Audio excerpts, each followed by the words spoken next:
Kapag nagnenegosyo, hindi lang execution ang kailangan. Dapat marunong ka ring magplano para magkaroon ka ng malinaw na direksyon. Kaya ngayon, gagamit tayo ng isang simple pero sobrang lupit na technique. Ang tawag dito ay ang Business Model Canvas. 9 parts lang to. Pero dito makikita kung paano tayo kikita at paano dadalhin ang value natin sa ating mga customers. Pero hindi lang tayo magtutury today mga pare ko. Eto, malupit. Gagawa tayo ng literal na plano para sa Project Amam. Mula sa zero, gumugol na ako ng mahigit na 4 na taon para lang buuin ang Kuko Express Systems. Pero, puro business development and product development halos ang focus ko noon. At hindi pa ako masyadong nakafocus ng husto talaga sa sales part. Kaya ngayon mga pare ko, ako mismo ang gagawa ng paraan para bumenta ng maigi ang Kuko Express.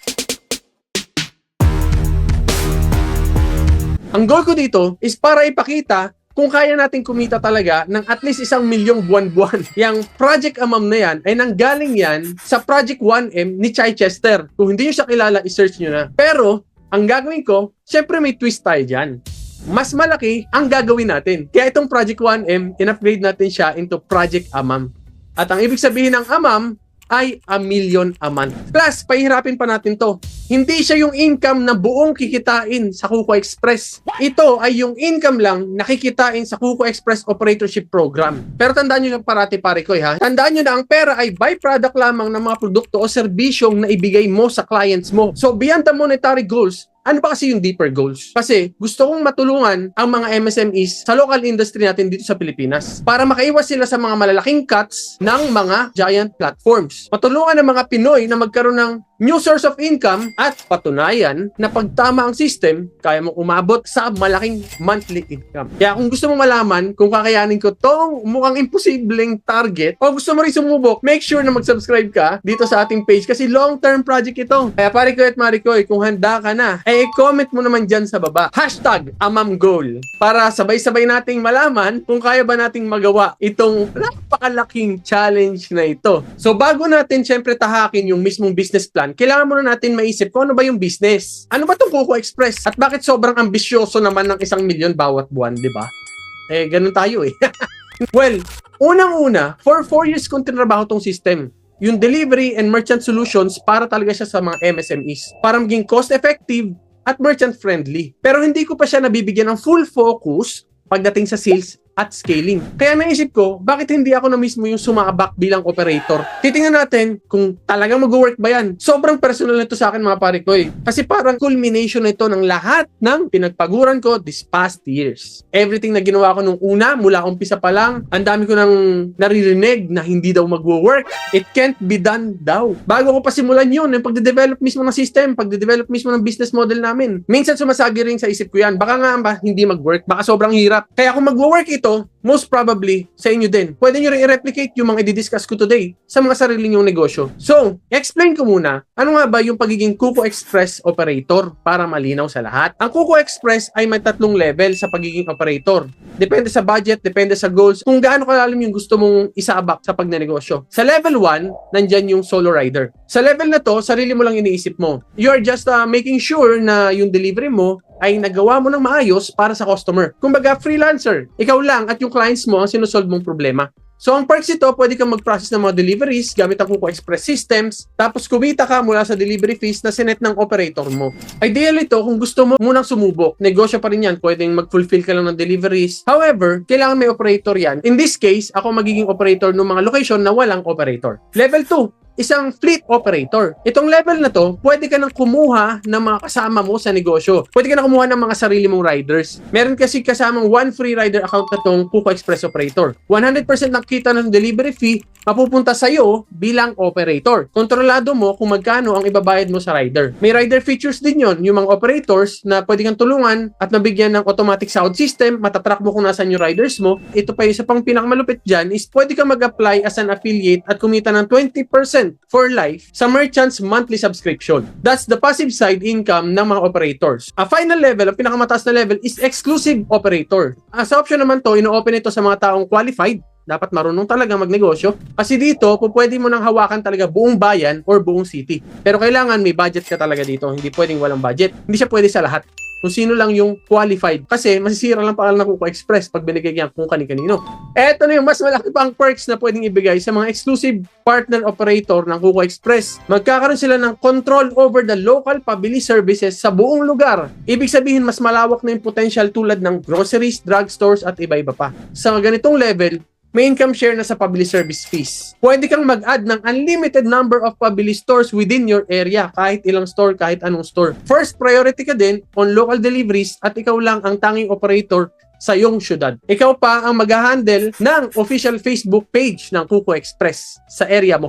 Nakikita nyo mga pare ko, ito yung mga levels na gagawin ko bilang Kuko Express operator. Dito sa challenge na to, ang gagamitin ko is yung exclusive operator level, mas maraming responsibilities yung pinakamataas na level. Pero syempre, mas malaki din ang potential. So, kung curious kayo kung anong level ba ang bagay sa inyo, i-comment mo dyan sa comment section, pare koy, #Kuko level. So, let's see. Marami na tayong napag-usapan about Kuko Express. Pero paano ba natin siya exactly ila-launch at i-scale bilang partner operator kung ako ay isang partner operator? Dito, papasok ang business model canvas. One page lang ito, parigoy. Pero sobrang detalyado ang mga strategy. Kaya kung ready ka na, let's spend some time unraveling each building block ng BMC. So, una natin pag-usapan. Bago ang lahat, lagi ko sinasabi to, bago ka pa mag-marketing, siguraduhin mo muna na may market ka, may customers ka. Alamin mo kung sino. Dito sa programa ng Kuko Express, ang sinusolve at tinutulungan ng Kuko Express ay una, ang mga MSME, food merchants mainly. Restaurants, cafes, home-based sellers, food carts, pwede yan. Pangalawa, mga shops, selling daily essentials, mga mini groceries, convenience stores, pet food, pwede. Pangatlo, yung mga non-food businesses, pwede rin. Pwedeng maglagay ng salon, dental clinics, car rentals, accommodations, at kung ano-ano pa, pwedeng ilagay yan sa Kuko Express. So, ano ba yung mga problema nila na gusto natin i-solve? Meron ba? Kasi baka naman wala. Una, kawalan ng systems and automation. Maraming nasasayang na oras at customers kapag manual lahat ng proseso. Pangalawa, napakalit ng mga margins. Kaya sobrang sakit pag kumaltas yung mga malalaking platform. Kung tataasan naman nila yung presyo nila, di ibig sabihin, makaka-discourage naman yun sa mga customer. Ngayon na alam mo na kung sino ang target market mo at bakit sila naghahanap ng solusyon, oras na para pag-usapan kung paano natin sila lubos na matutulungan. Dito papasok ang tinatawag natin na value proposition. Value proposition for the merchants ang kailangan nating pag-usapan. Hindi tayo nagnenegosyo para lang makabenta. Ang gusto natin dito ay makatulong at magbigay ng tunay na solusyon. Tanungin mo muna sarili mo, maganda pa talaga yung ibebenta ko. Sa Kuko Express, walang lokohan at walang mambubudol. Ayaw na ayaw natin yan dito. Ang core promise natin ay iangat ang mga merchants nang walang malaking bawas sa kanila. Bakit sila lilipat o gagamit ng Kuko Express? Paano malalaman? Ito yung mga sagot. Una, ikaw lang ang app na may in-house delivery option para sa merchants. Pangalawa, pwede ka mag-set ng sarili mong delivery fees, ikaw mismo. Sa iba hindi, nakafix na yung platform fees nila. Kaya ikaw hindi, merchant ka, set your own. Pangatlo, 100% ng sales sa merchant mapupunta. 100%. Pag may web store ka, ikaw lang ang displayed. Walang ibang store. O po-provide ka ng link sa store mo, sa ibang application, makikita nila lahat ng store. Competition pa yung shinare mo. Imbis na sa'yo lang. Susunod pang benefit nito. Bayad ka agad ng rider upon pickup. Masinop at wala nang sabit sa cash flow. Hindi mo na kailangan mag-track ng record, mag-isip pa. Unlimited ang items. Dito sa Kuko Express, may free item management tayo. Plus, unlimited din ang stores. Sino dito ang maraming stores? Kahit ilang store, pwede mo ilagay dyan. May libre pa kaming POS for life na ibibigay sa'yo na pwede mo gamitin sa lahat ng branch mo. Kapag may branches ka, dagdag na lang ng dagdag. Free POS for life. Mas madali na yung payment flow. Hindi na kailangan madelay. Kita mo agad yung benta mo. Dito sa Kuko Express, hindi kami namimilit. Nakikita nyo itong solusyon na to, mag-work ba yan? Para sa mga MSME, nasawa na sa kawalan ng control, malaki yung bawas. Sa Kuko Express, anong mabawas sa'yo? Wala. Halos kumpleto na rin yung mga systems na pinoprovide. Natutulong talaga para lumakiin ang mga negosyo. Yung walang masyadong sagabal. Dahil kung gusto mong iangat, ang kita mo ng todo, kailangan mo munang lupitan ang value proposition mo sa clients mo. At yan ang Kuko Express. Ganun ginagawa namin. Ngayon, malinaw na kung bakit swak ang Kuko Express sa mga merchant. Pero paano ba natin sila maaabot? At saan ba tayo magde-deploy? Ano yung secret weapon? Yan ang sunod nating pag-uusapan mga parikoy. Malaman naman natin ngayon ang mga channels kung saan at paano natin makukuha ang atensyon ng ating target market. Wala nang sayang na oras o gastos. Lagyan na natin ng listahan yan kung paano natin sila ma-reach out. Paano natin maabot ang mga merchants na kailangan itong Kuko Express. Para sa akin, key ang pagiging masinop sa channels. Ayaw natin gumastos o masayang ang oras sa maling approach. Ang problema ito, may problema ako sa challenge na to, sa Project Amam. Hindi ko mapupuntahan yung mga location. tingnan nyo yung latest location na pinost ko. Saan yon? Sino nakakaalam? Sa Solano, Nueva Vizcaya. Napakalayo nun. Nasa Alfonso, Cavite ako. Hindi ko kayang puntahan yan. So meron agad ako handicap. Kaya kailangan mag-focus ako puro online lang. Gusto ko rin patunayan sa inyo na kahit wala ako sa lugar bilang operator, pwede ko pa rin patakbuhin yung location. Buti na lang, ang unang gagawin natin dyan ay mag-build ng partner riders. Sila kasi yung magbibuild ng mga local stores. So, makakaboost tayo sa ground pagka meron tayong rider. So, kahit mostly online, ang gagawin natin dyan, mag-ads tayo. Pag online kasi, mabilis, malawak ang abot at pwede ko rin i-target ang specific areas o demographics through ads. So, after mag-ads, siyempre kailangan ko lang makilala yan. Next na magiging means natin para makakonect ang mga potential merchant ay siyempre, referrals din from the merchant. Pwede mo naman silang tanungin. Sino po bang kilala nyo na pwede ko puntahan? Siyempre, FB groups. Nandyan. Mga mismong merchant na yan, sila mismo nag-share sa mga group na yan. Perfect for local discovery, mas mabilis akong makikita. Maliban dyan, another channel na pwede natin gawin ay mag-reach out syempre through calls, through emails, and through text. Nilalagay naman nila yung mga contact details na sa pages nila, di ba? Another channel na pwede kong gamitin para ma-reach out ang mga merchant is mag-invite sa mga free webinars. Pwede mga short training o sessions, pwede mga mini expo, o marami pa ibang mga bagay para ma-demo lang yung system, mapakita sa kanila kung ano mga pwede nilang magawa using the Huko Express systems. Para naman din na sabihin, too good to be true, libre? Paano nangyari yun? Yes, libre lang naman talaga yun. So ngayon, kung channels lang, kulang pa rin yan. Channels lang ang unang hakbang para makita nila ang offer mo, pare Koy. Paano naman natin sila mapapanatili at gagawing loyal advocates ng Huko Express? Dito naman papasok ang relationships. Sobrang importanteng parts ulit nito. Kung paano natin sila aalagaan at tuluyang makakapag-scale ng walang sabit. Tandaan nyo mga parikoy at marikoy. Bilang operator, meron akong rights na maging affiliate at kumita ng 20% dun sa monthly na babayaran ng mga operators sa Huko Express. At ang pinakamaganda dyan, for life yon sa akin bilang operator. Hanggat nandyan yung merchant, for life akong kikita. Kaya dapat talaga alagaan yung mga merchants. Hindi sapat na ma-onboard lang. Kailangan mo talaga silang alagaan para maging tunay na loyal. Yun yung goal natin sa relationship building. Yung mga sumusunod na pag-usapan natin, napaka-crucial. Una, personalized onboarding. Kailangan, kung i-onboard ko yung mga merchant, ako mismo kausap nila bilang operator.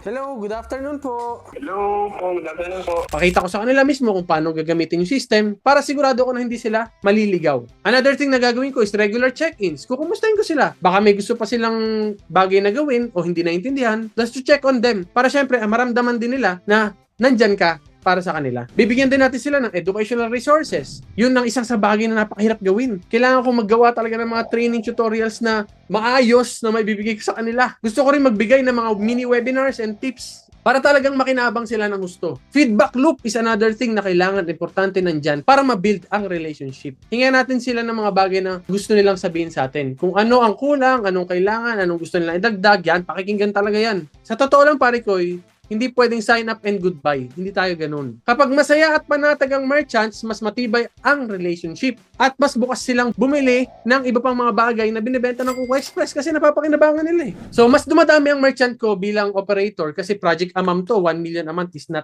simple. Siyempre, hindi natin pwedeng pag-usapan ang loyalty nang hindi binabanggit ang pinakamasayang bahagi ng pagnenegosyo. Kung paano nga ba tayo kikita ng malaki mula sa mga loyal merchants na yan. Kaya ang susunod na pag-uusapan natin ay ang mga revenue streams ko bilang Huko Express operator. Una, 100% ng delivery fees ay sa iyo mapupunta bilang operator. Example, kung 60 pesos ang delivery charge, sa akin lahat papasok yun bilang operator. Kung may 20 deliveries kada araw, that means 1,200 per day, aabot ng 36,000 per month. Pero hindi lang naman delivery fee ang income po bilang exclusive operator. Ano pa yung iba? Pabili fees, anything more than 7%, isi-share na sa akin ng Huko Express. Kasi ako isang exclusive operator. Minimum of 10% ang pabili fee. So, ibig sabihin, may 3% ako doon. Pero dahil ako yung exclusive operator, pwede kong baguhin yun base sa competition. 20% din ng co-commissions ang pwede ko makuha from web store, app store, and rider app sales na mabenta ko sa mga merchant. Yung mga nabenta kong premium solution na yan, halimbawa, nakabenta ko ng 10,000, meron akong 20% nun, which is 2,000 ang co-commission ko dyan. Co-commission. Ngayon, ang sasabihin ng iba dyan, hindi ba mahirap mag-close ng merchants na bibili ng web store, app store, rider app na yan? Oo, mahirap yun. Kaya nga lifetime din yung bigay eh. Lifetime yung co-commission. Pero yung mga bagay na yan, abangan nyo na lang mga pare ko. Doon sa challenge ko mismo, mahirap ba talaga kumuha ng merchant? Yun yung tanong. Sa akin kasi, sa challenge ko sa Project Amam, ito yung kailangan kong gawin. Para tuloy-tuloy at lalong lumaki ang revenue, kailangan natin ng tamang hakbang at tamang tao. Tara, pag-usapan natin kung ano nga ba ang dapat gawin araw-araw at sino ang pwedeng makatulong. Alam mo yung pakiramdam, pare ko, yung nabuo na yung system mo. Pero kailangan mo pa rin ng tamang galaw at tamang kapartner dyan. Ganito yung sa Kuko Express sa key activities natin. Number 1, merchant acquisition. Kasi kung wala kang merchant, ano i-deliver mo? Kaya merchants ang bread and butter tsaka pabili. Dalawa dapat. So kailangan kong gumawa ng tuloy-tuloy na activities to help them na mag-grow. Next, marketing and promotion. Di pwedeng mawala yan. Whether online ads or local community events, importante maging visible si Kuko Express. Tracking and optimization, dapat talagang tingnan maigi kung worth it ba yung mga ginagastos natin dyan. Dapat lagi ako nakamonitor. Yun yung key activities. Sa key partners naman tayo. Sa key partners naman, syempre number 1 partner dyan is si Kuko Express itself. Kailangan talaga ng tech backbone. Kailangan ko talagang laging makipag-communicate sa Kuko Express. Local merchant network or mga franchisor.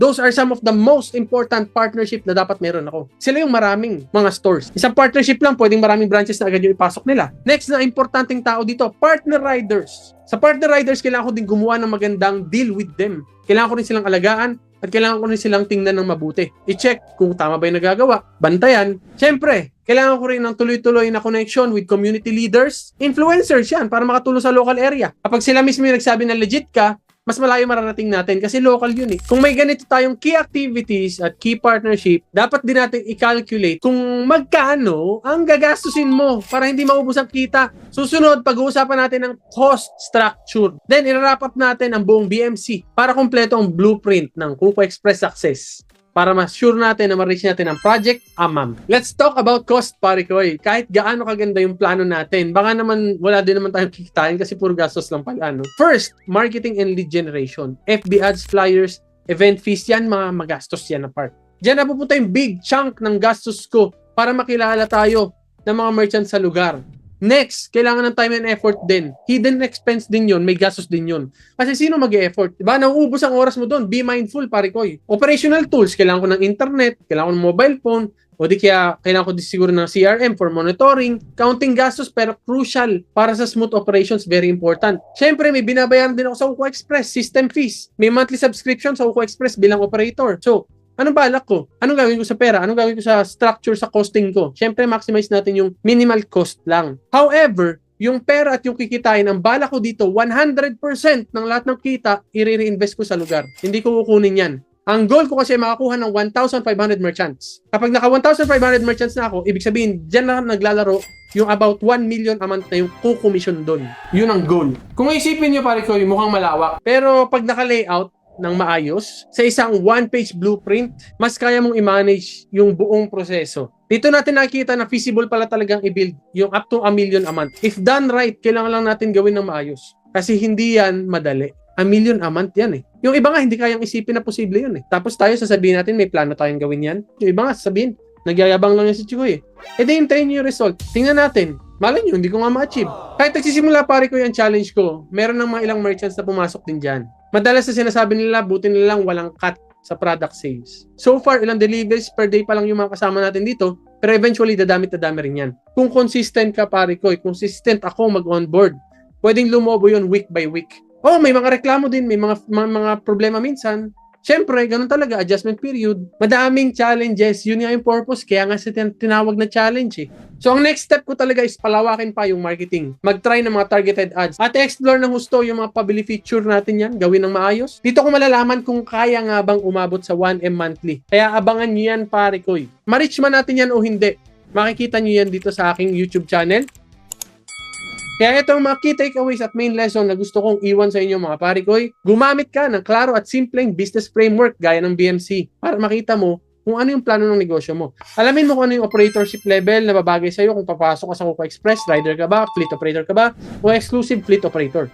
Balansin mo yung hassle mo. Tandaan mo lagi parikoy, hindi overnight ang success lagi. Gusto ko rin ipakita yun sa inyo sa challenge ng Project Amam. Next is i-celebrate ninyo ang small wins ninyo.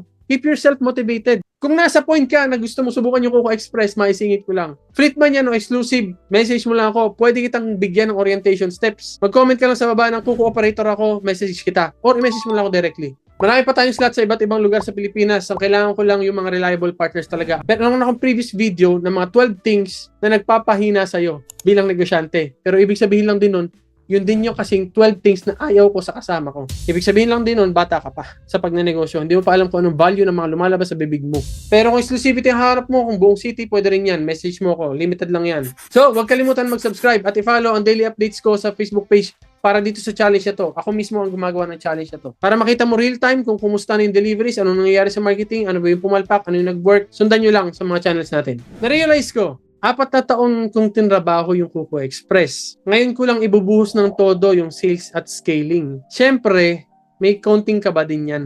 Paano kung hindi maabot yung 1M? That's exactly what makes this exciting.